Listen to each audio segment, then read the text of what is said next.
So, what happens when a regional military conflict triggers basically a global economic heart attack? That's what we saw in early 2026, a crisis that shook our supply chains right to their very core. Today, we're going to break down exactly how the shutdown of a single waterway brought the world to its knees, what it really cost us, and most importantly, what it means for the future. It's a question that economists and military planners have been asking for decades. It's the ultimate nightmare scenario for global trade, right? What if the planet's most critical choke point just shuts down? Well, in March 2026, we got our answer, and it's right here in the data. Just look at this graph. This isn't just a slowdown, it's a cliff. Ship traffic, both for oil tankers and all other cargo, just plummets to basically zero. It's like a vital artery of the global economy was severed almost overnight. Okay, so to really get the scale of this crisis, we've got to understand the one location at the heart of it all. Let's take a closer look at this incredibly important and, as it turns out, incredibly vulnerable passage. So this is it. This narrow strip of water is the only way out of the Persian Gulf. And before the crisis, it was the single most crucial route for global energy. Think of it like a superhighway for the tankers carrying the fuel that powers pretty much our entire world. Now, here's what's really interesting. This story was never just about oil. Yeah, a quarter of all seaborne oil went through here. But look at this. So did a fifth of the world's liquefied natural gas, and nearly a third of all internationally traded fertilizers. This wasn't just one choke point. It was several critical ones, all in the exact same place. With the strait effectively shut down, the first and, let's be honest, the most predictable domino to fall was energy. But I don't think anyone was truly prepared for just how fast or how hard it was going to hit. So the trigger, right, was the start of an air war on February 28th. Iran's response was swift, and it was aimed right at global trade. They used a mix of attacks and warnings to enforce what was basically a blockade. The result? An immediate and absolutely catastrophic drop in energy shipments. And you can literally see the market's panic right here. Brent crude, that's the global benchmark for oil, went from a pretty stable $82 a barrel to just smashing through the $100 mark in a little over a week. It eventually peaked at $126. That price surge was faster than in any other conflict in recent memory.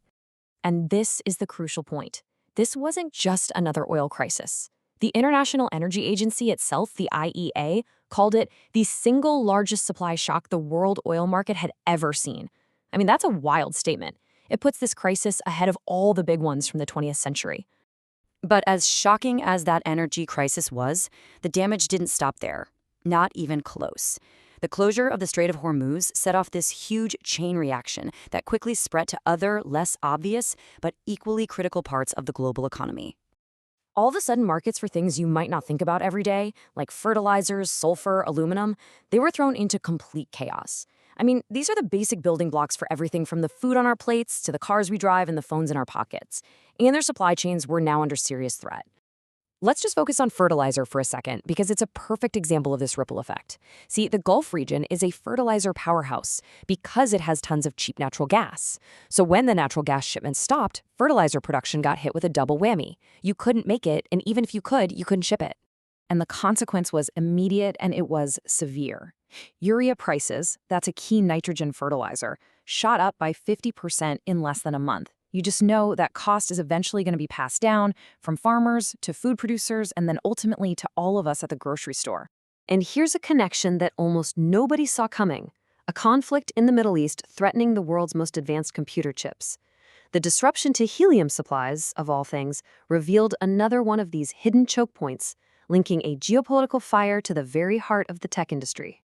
So how did all this, the crazy price spikes in oil, fertilizer, even helium, how did it translate into actual pain for the average person?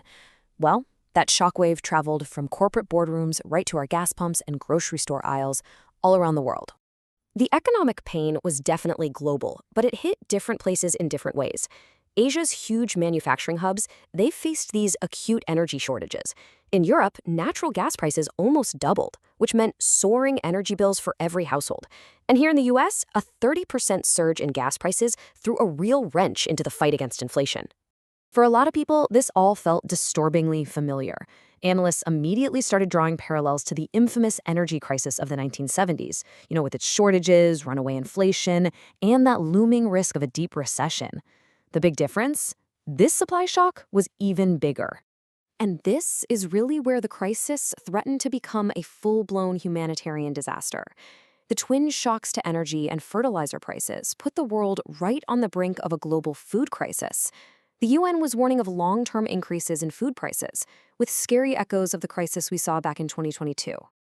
So the crisis of 2026 wasn't just some temporary shock to the system. No, it fundamentally changed how governments and investors think. It really ushered in a whole new era for geopolitics and the global economy.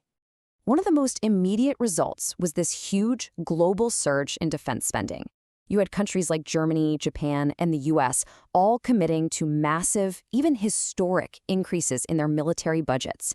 It was a clear signal that the era of prioritizing economic efficiency over national security, well, that era was over. So the bottom line is that this event basically put a bunch of major trends into hyperdrive. It forced this painful reevaluation of just how fragile our global supply chains really are. It sparked a renewed push for energy independence, and it put a huge spotlight on industries like defense and aerospace as being absolutely central to national security. And all of this leaves us with a really powerful question. For decades, we built this hyper-efficient global economy on these really complex, interconnected supply chains. The 2026 crisis proved just how fragile that whole system was. It really forces us to ask, was that fragility just the unavoidable price of peace and globalization? And as we now try to build a more secure world, what new price will we have to pay?